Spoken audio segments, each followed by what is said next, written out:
जिजाऊंना ज्यांनी घडविले शूर शिवबांना. दुसरे नमन क्रांतीज्योतीला उघडून शिक्षणाचे दार, केला स्त्री जन्माचा उद्धार.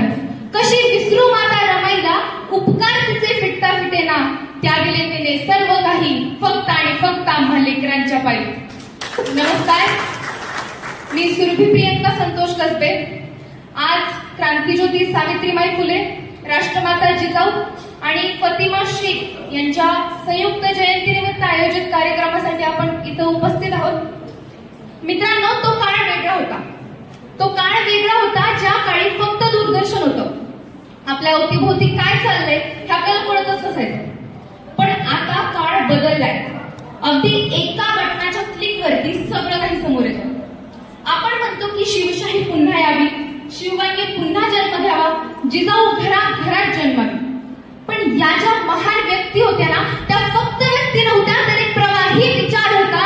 आणि माझ्या मते माणसाचा पुनर्जन्म होऊ शकत नाही, परंतु विचारांचा पुनर्जन्म मात्र होऊ शकतो.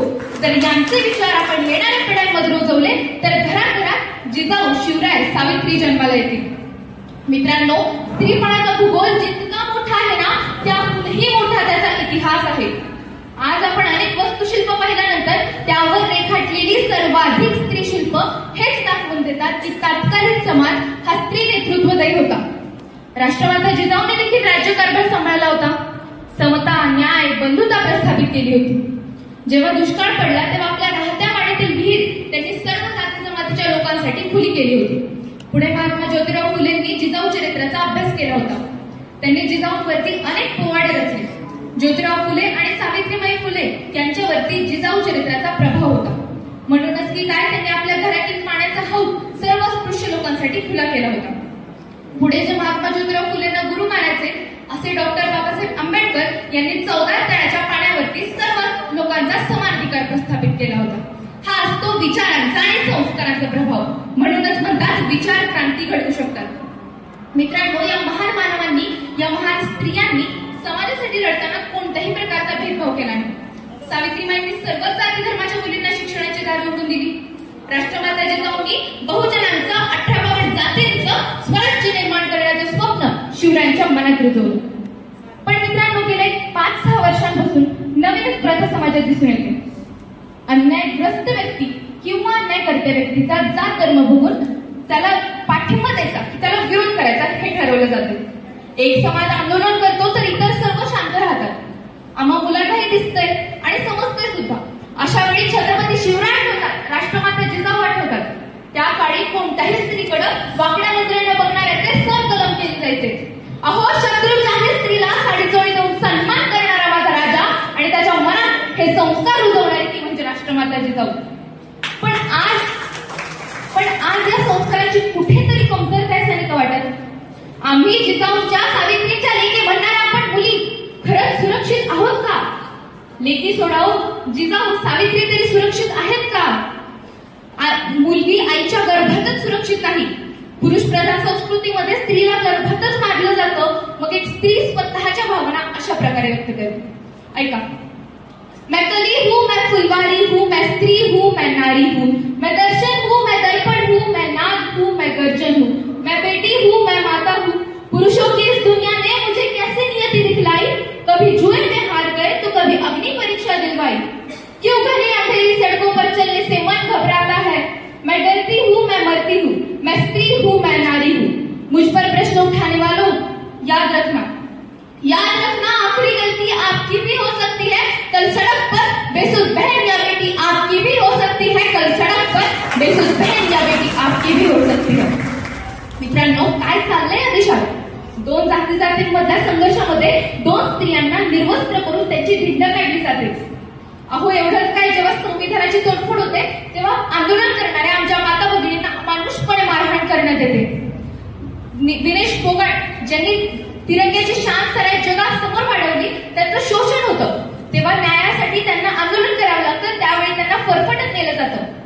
जातीच्या खोट्या प्रतिष्ठेसाठी स्वतःच्या बहिणीला खोल दरीत ढकलून दिलं जातं.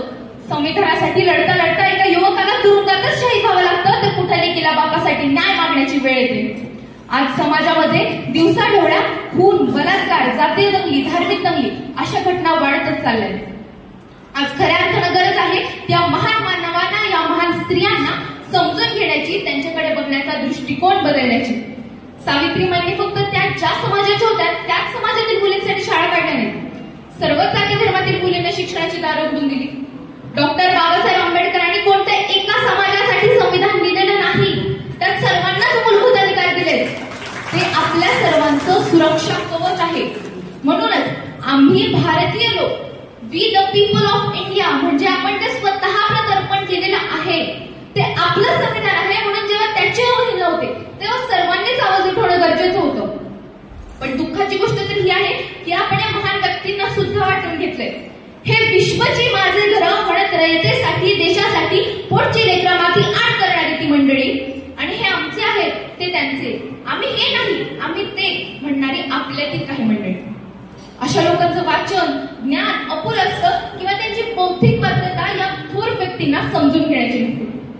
मी स्वतःला खूप भाग्यशाली समजते की मी अशा घरात जन्म घेतला आहे जिथे आम्हाला राष्ट्रमाता जिजाऊ, छत्रपती शिवराय, शाहू फुले, आंबेडकरांचा इतिहास सांगितला जातो.